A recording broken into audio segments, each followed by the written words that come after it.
¿Cómo estás, Sandro? Buenas noches. ¿Qué tal? Preséntate un poco para el público, para que te conozca. Yo soy psicólogo social de la Universidad Católica. En este momento me encuentro en Cusco realizando investigaciones personales de vida para poder hacer mi maestría luego. Y tengo una tesis en lo que es el bienestar subjetivo, que es la teoría de la felicidad, que se está estudiando a lo largo del globo dentro de los países desarrollados, para tratar de codificar qué es lo que hace feliz a las personas en cada pueblo y en cada cultura. Y básicamente me interesan mucho las humanidades, la filosofía, la psicología, la historia, y a eso le dedico tiempo aparte de mis trabajos y como profesional. Excelente. Muy bien, ahora sí vamos adelante, Humberto, te escuchamos. Bueno, en esta noche les tenía preparado a tus oyentes una breve historia acerca de las religiones, y quería desembocar en esta breve historia en cómo ha sido utilizada también las religiones en la política. Quería comenzar contándoles que los seres humanos son sociables desde el inicio de la historia, y eso ha sido el primer indicio de lo que sería el origen de las religiones, el juntarse. Pero ¿por qué los seres humanos se juntaban? Es la pregunta.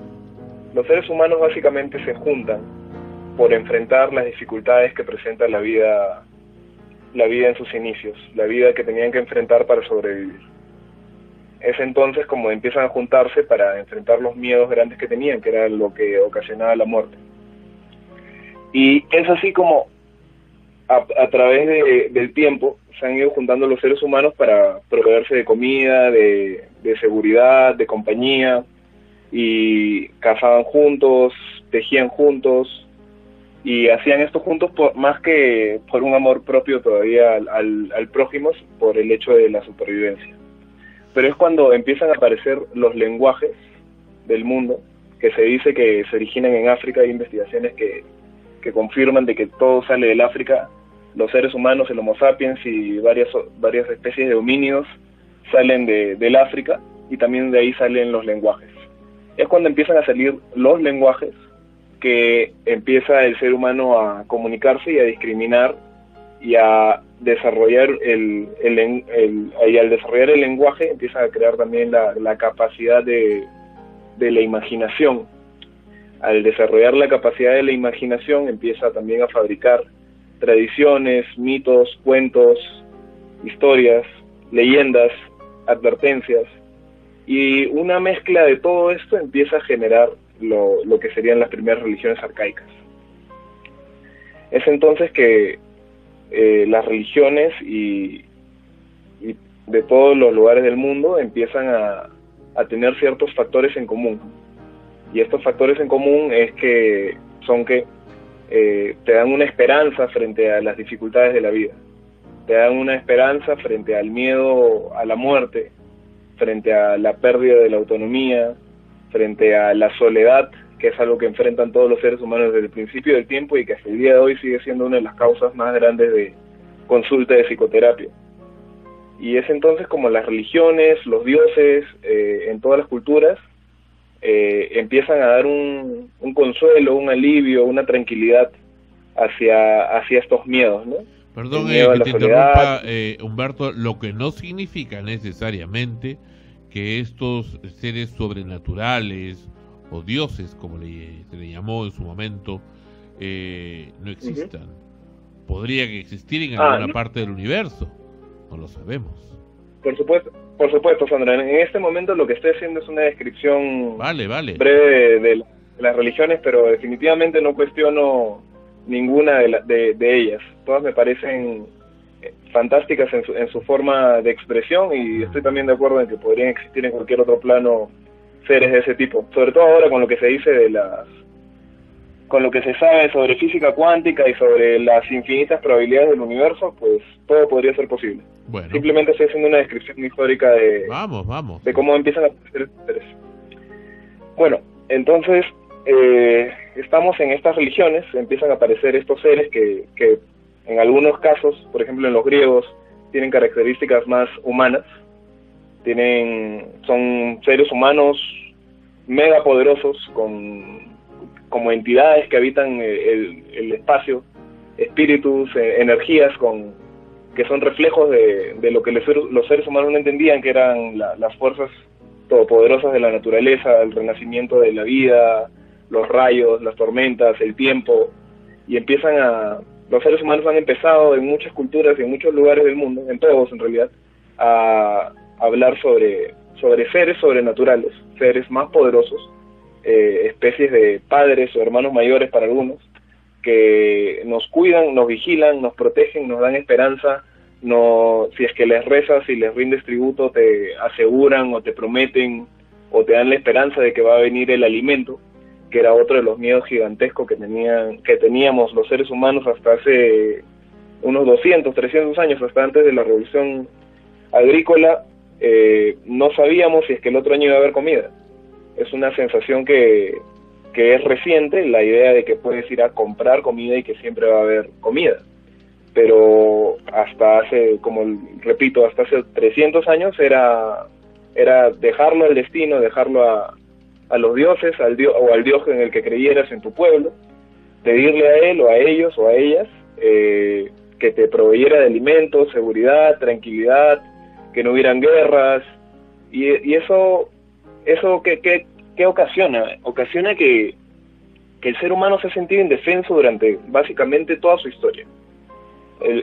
Por ser humano voy a hablar de Homo sapiens, porque también habían otros homínidos que el Homo sapiens extinguió, que también se dice que tenían ciertos rituales religiosos, o al menos por lo menos se juntaban a comer, tenían cierto lenguaje, no sabemos si al igual que el nuestro, pero había forma de comunicarse, y probablemente también creían en seres sobrenaturales.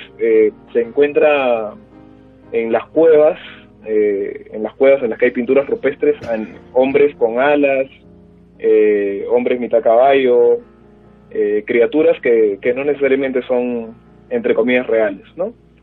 ¿Y qué quiero decir con esto? Que los seres humanos, en su indefección, en su falta de protección, en su falta de seguridad, han creado las religiones. Entonces, en un principio, quería definirles también, esto lo estoy sacando un poco de mi tesis, que estudió una parte de esto, ¿cuál es la diferencia entre la religiosidad y la espiritualidad? Porque también eso es algo que está muy de moda en este momento. Acá en Cusco, por ejemplo, yo soy de Lima y observo el fenómeno desde acá también, desde mi postura de Lima y desde mi postura de psicólogo, que se vende mucho y los turistas vienen por un deseo y una sensación de espiritualidad, por una necesidad de misticismo. Y vienen más que nada gente de Europa o de países, digamos, con más años en el mundo, ya que nosotros fuimos conquistados hace 500 años, y eso nos cambió, pero estas culturas como la europea vienen de una tradición que ha perdido ya hace mucho tiempo la conexión directa con la religiosidad, que acá en los Andes todavía, si no es real para todos, por lo menos se habla mucho de ello y se vende como si existiera. Entonces, quería definir que la espiritualidad, según las investigaciones psicológicas, no necesariamente es diferente de las religiones modernas al menos, sino que la espiritualidad tiene un componente de que las personas que se declaran a sí mismos espirituales o que buscan espiritualidad, buscan algo que las religiones modernas ya no ofrecen, que es sentir una especie de misticismo, una especie de sensación física o tangible o mental al menos, de que hay alguna conexión con seres superiores, o con una naturaleza, o con alguna entidad viviente mucho más grande. Entonces, hay una diferencia grande entre la espiritualidad y la religiosidad actual, porque las religiones, con el pasar de los milenios, han perdido la capacidad de ofrecerle a las personas esas sensaciones. Tú vas a una iglesia y simplemente escuchas un culto, pagas tu diezmo o tu parte y te vas, y no sientes nada. Y eso es lo que le está faltando a esta gente que viene, por ejemplo, acá a Cusco a buscar esta espiritualidad o estas sensaciones más místicas. Pero quiero volver hacia qué pasa con las religiones. Las religiones aparecen de manera espontánea a partir del lenguaje, a partir de esta necesidad de culto y de protección que pide la gente, y en algún punto, que no tengo muy claro cuál, y debería ser un tema de investigación fabuloso, empiezan a aparecer ya los códigos, porque en realidad estos códigos son, por ejemplo, bueno, los mandamientos de la Biblia, o lo que Mahoma empieza a dictar el Corán de memoria, según lo registran los musulmanes, o los mandamientos las lecciones, las enseñanzas que deja Buda, que aparecen de él, que vienen desde otro lado, pero que él las transmite, y empiezan a aparecer estas personas y estas congregaciones que empiezan a repartir tradiciones y mitos y leyendas y historias, y tienen sus libros sagrados, y todo lo ofrecen a sus creyentes, y se forman los pueblos elegidos, y se forman los mitos de la resurrección, que salen no solamente en la religión cristiana, sino en muchas de las religiones del mundo, que han sido muchísimas, y ahora nos quedan unas 6, 7, tal vez 10 grandes religiones, pero eso no quita de que existan todavía creencias en lugares, digamos, más aislados, que la gente de comunidades selváticas tenga sus propias religiones, sus propias tradiciones, sus propios mitos, que la gente del Ande también las tuvo y las tienen algunos, las tuvo mucho más antes de la conquista. Entonces han habido muchos mitos, muchas religiones, muchas historias. Y ¿qué pasa? El punto de quiebre de esta historia es que en algún punto se pierde esa conexión real que sentían esas 100, 200 personas que se congregaban a danzar en las fiestas que ahora se llaman paganas, digamos, a fin de año, que se juntaban a tirar comida a la tierra para agradecer por la buena cosecha, y bailaban y bebían y tenían sus rituales de agradecimiento, y esas 200 personas que sentían vivamente todo lo que estaba sucediendo, de pronto crece el pueblo, se vuelven 500, 1000, 2000 personas, y ya no pueden llegar a tener la misma sensación esas 2000 que esas 200 que se encontraban en una comunión absoluta, con una conexión absoluta con su ritual.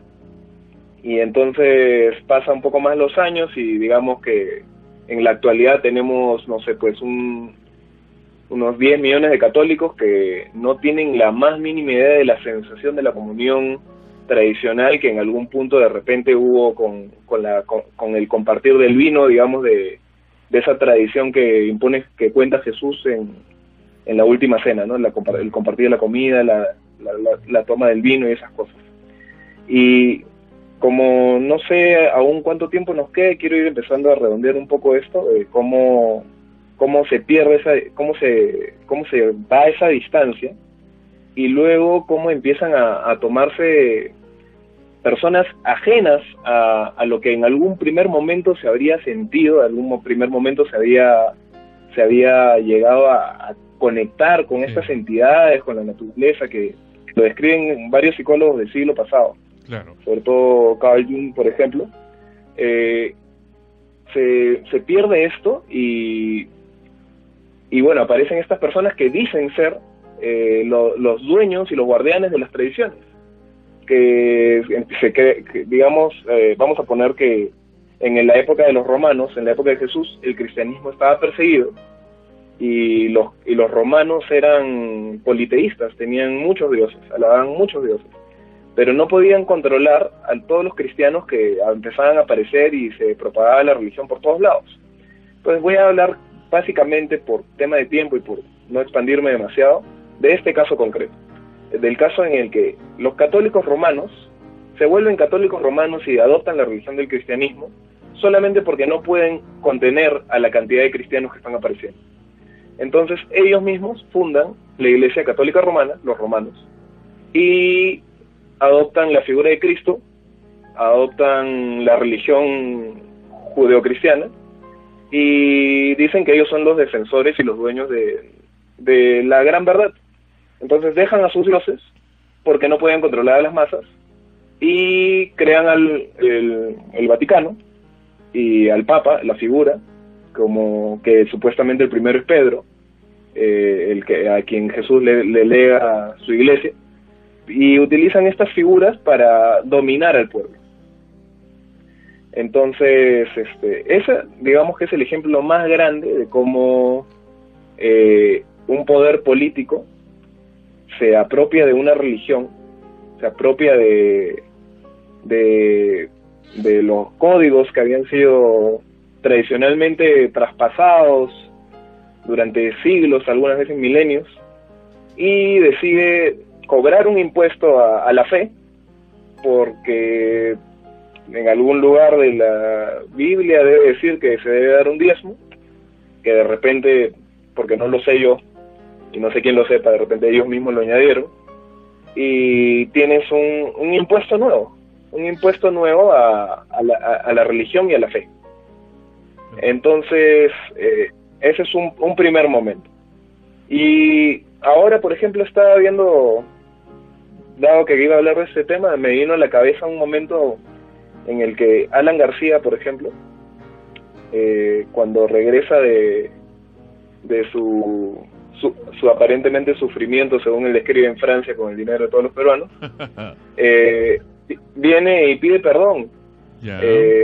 Pero antes de eso también lanza su discurso de que nos ha perdonado de haber hablado mal de él, ¿no? Yeah. Pero fue magnífico el punto en el que él llega, está dando su discurso en la Plaza Martín, y aparece una paloma blanca sobre él, que fue totalmente diseñado. Como que Dios lo respalda. Dios lo respalda, y la imagen que tienes en esa campaña, que no llegó a ganar, pero que llegó a subir sorprendentemente en las encuestas, es él con una paloma blanca encima, que fue ese momento en el que la paloma blanca se pone. Humberto, para entonces, concluir... Sí, continúa. Bueno, viene con este discurso católico, pero también Alan en un momento se pone a hablar de los apus, claro, y en un momento apoya mucho a la religión andina, y cuando es elegido presidente empieza a despotricar contra las falsas creencias, y es como que, bueno, ese es un caso ya más patológico de nuestro antiguo expresidente, pero a lo que me refería es, y para ir concluyendo, estimado Humberto, ¿qué pasará el día que la humanidad, con tanta tecnología que hoy tenemos, con tanto empacho de conocimiento e información que se trafica en Internet, con tanta globalización, simplemente llega a decir, bueno, yo ya no creo en esto? La religión es un tema del pasado, es un tema que ya no está de moda, ¿no? Yo creo en mí mismo y se acabó.